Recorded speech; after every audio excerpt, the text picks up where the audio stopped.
wabarakatuh. Alhamdulillah.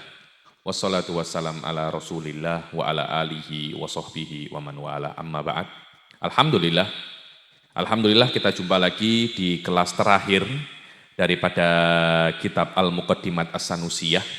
Yang mana kitab ini sebagai dasar daripada akidah ahli sunnah wal jamaah dan sebagai dasar bagi orang-orang yang ingin mendalami ilmu kalam atau tauhid ya. Yang mana ilmu tauhid ini adalah aslun daripada segala ilmu, asal dan akar daripada segala ilmu, dan ilmu yang paling afdol alal itlaq, ilmu yang paling afdol secara mutlak. Tidak ada yang nyaingi ilmu tauhid, semua mengakui ini. Cuma sebagian orang mampu untuk mempelajarinya, sebagian orang tidak mampu untuk mempelajarinya. Ada yang cocok-cocokan, ada yang cocoki mempelajari matematika, ada yang cocoki mempelajari fikih, ono nahu, ono ya bakulane CMJ, lah itu ya beda-beda.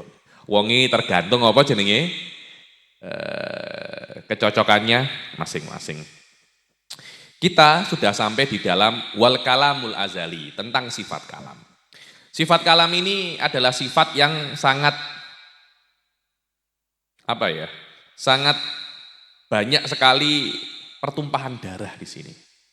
Karena itu ilmu ini dikatakan ilmu kalam. Karena sifat kalam ini mempunyai sejarah yang panjang sekali, sejarah yang panjang, dan banyak ulama-ulama itu dipenjara, banyak ulama-ulama itu dibunuh sebab khilaf di dalam masalah sifatul kalam. Imam Ahmad bin Hambal, salah seorang mujtahid mutlak, dipenjara 28 bulan.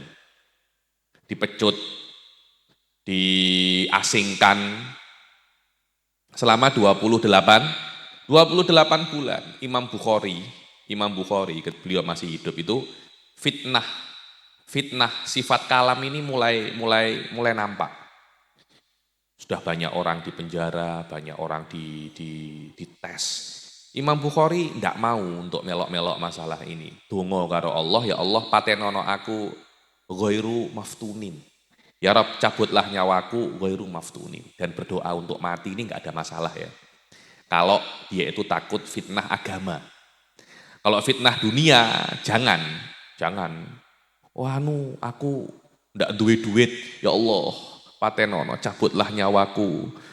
Aku memang ndak duwe duit, daripada aku kere patenono, aku ndak boleh itu. Karena orang muslim itu kalau dia kaya bersyukur, dapat pahala.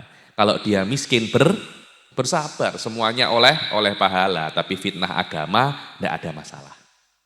Jadi kalau aku hidup, engkau malah aku keluar daripada ahli sunnah, engkau aku urip, engkau aku malah keluar daripada Islam, daripada aku keluar daripada Islam, karuan patenono saiki ya Allah. Lah itu tidak ada masalah. Itu meminta kematian karena takut fitnah agama, dan itu yang dilakukan oleh Imam Bukhari dan Imam Ahmad bin Hambal ketika dikatakan, bagaimana pendapatmu tentang sifat kalam? Apakah sifat kalamnya Allah itu makhluk atau tidak? Dan tidak ada ya sifat-sifat Allah itu yang makhluk itu tidak ada. Semua sifat Allah itu qadim. Nah, pada saat itu pemerintahan dikuasai oleh Mu'tazilah. Karena itu kan saya itu selalu mengatakan ada orang daripada ulama-ulama itu, daripada ahli sunnah itu mesti masuk ke dalam pemerintahan.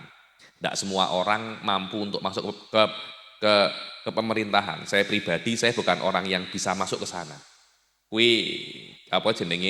Pasionnya masing-masing. Ada orang itu iso masuk ning artis. Ada orang bisa masuk ke penuntut ilmu. Ada orang bisa masuk ke kampus-kampus. Ada orang bisa masuk ke orang awam. Itu mempunyai pasion masing-masing. Enggak semua orang iso ngatasi. Saya punya temen nih spesialis wong-wong sugih. Kuwi mbuh ceritane gimana kok wong sugih ambek dhek iki wedi.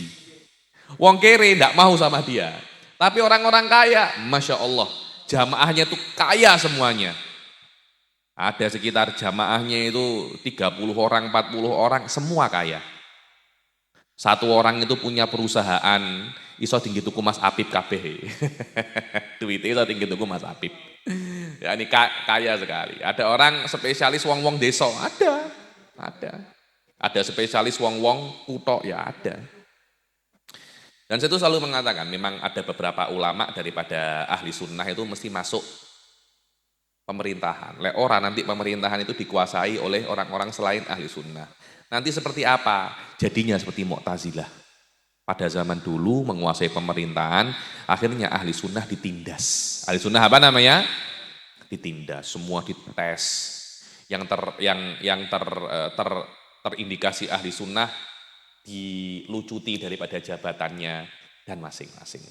Akhirnya karena masalah ini dulu tuh viral, memakan banyak korban, sampai ilmu ini dikatakan ilmu kalam. Apa sih sifat kalam itu? Banyak orang-orang itu menerjemahkan sifat kalam itu dengan berbicara. Allah itu berbicara. Tidak, saya lebih suka menerjemahkan sifat kalam itu dengan komunikasi. Bahwasanya Allah Subhanahu wa taala itu bisa berkomunikasi. Berkomunikasi itu sifat ya yang ada pada diri Anda. Walaupun ketika Anda mempunyai sifat komunikasi, Anda bisa bergerak untuk menyampaikan apa yang Anda ketahui. Dan ini adalah sifat. Dan komunikasi tidak mesti dengan suara loh ya. Bisa dengan isyarat, karena itu ada yang namanya kode Morse.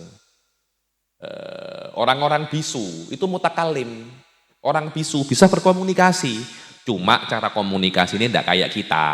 Kita kan dengan suara, huruf. Itu yang paling penak. Kenapa kok berbicara itu yang paling mudah? Iya, karena katanya ulama usul fikih, berbicara itu sekalian bernafas. Pisan apa jenenge? Bernafas, pisan ambekan. Karena itu berbicara itu mudah. Berbeda dengan nulis, berbeda dengan isyarat, tidak sekaligus bernafas. Tidak sekaligus bernafas.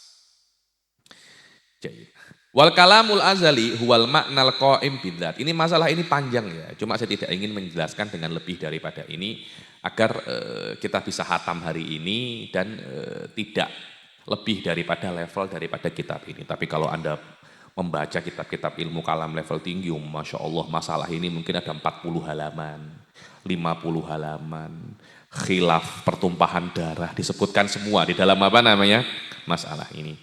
Al-makna al-qaim bidzat. Ada Allah itu mempunyai sifat namanya sifat kalam yang ada pada zat Allah Subhanahu wa taala. Al-mu'abbar anhu bil ibaratil mukhtalifah, yang diungkapkan dengan banyak sekali lafadz, dikatakan dengan Quran, Taurat, Injil. Itu semua adalah sifat-sifat Allah Subhanahu wa taala. Kadangkala Al-Qur'an itu juga diungkapkan digunakan untuk mengungkapkan yang selalu kita baca. Nopo lek teng Tulungagung kan nggih namine Quran to. Ate maca apa? Maca Quran, tapi lek ning bahasa Arab itu lebih populer dengan mushaf. Nah, mushaf. Mushaf kuwi yang Anda baca sehari-hari itu. Kalau Quran itu biasanya sifat Allah. Sifat Allah. Al-mubayyin li jinsil hurufi wal aswat, yang berbeda jenisnya dengan jenis-jenis huruf dan suara. Sifat Allah bukan huruf dan suara. Kita tidak mengetahui hakikat daripada sifat Allah. Tapi kita hanya mengetahui sifat Allah bukan huruf dan suara. Berbeda dengan Wahabi. Wahabi mengatakan sifat Allah itu huruf dan suara. Ada yang mengatakan huruf dan suara yang kodim tidak ada awal. Ada yang mengatakan huruf dan suara yang ada awal. Tapi bukan huruf dan suara yang tidak ada awal, bukan yang ada awal. Dibilang huruf dan suara hadis tapi tidak ada awalnya. Terus ada pada zat Allah Subhanahu wa taala. Al-munazzah anil ba'di wal kulli. Yang sifat Allah ini kita tidak tahu apa. Yang jelas dia itu suci daripada al-ba'd wal kul, tidak punya sebagian dan tidak punya semuanya. Sifat Allah tidak bisa terbagi-bagi, tidak ada. Zat Allah juga tidak terbagi-bagi. Ini berbeda dengan apa yang diyakini oleh para Wahabi, bahwasanya zat Allah itu mempunyai bagian-bagian. Ono tangane, ono raine, ono sikile, sampai ada siapa namanya Hisham Ibnul Hakam itu mengatakan, tanya apapun tentang zat Allah kecuali jenggot dan kemaluan Allah, aku enggak ngerti. Lek kowe atete kok sikile Allah piye, aku ngerti. Lek kowe atete kok kukune Allah, tangane Allah, jarine Allah, aku ngerti. Sing aku enggak ngerti jenggote Allah karo